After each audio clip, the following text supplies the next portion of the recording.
So here's how to automatically share your Instagram Reels and Instagram Stories to your Facebook account. So your Instagram Reels will be posted to Facebook Reels and your Instagram Stories will be posted to your Facebook Stories.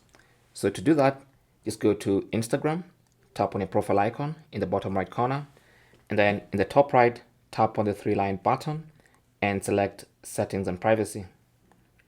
Under Settings and Privacy, tap on Account Center, and then you should see your profiles. Okay, so you can see my Instagram profile and my Facebook profile that are linked together.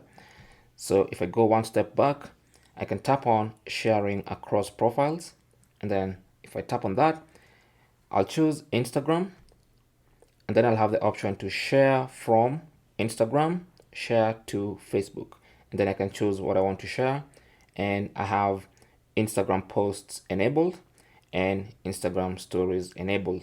Okay, so this will include even image posts. So when you post a photo on Instagram, it's also going to be automatically posted on Facebook, right? So make sure those two are enabled. That is basically how you can automatically share all your Instagram posts to Facebook. Thanks for watching. Leave your comments and questions down below, and good luck.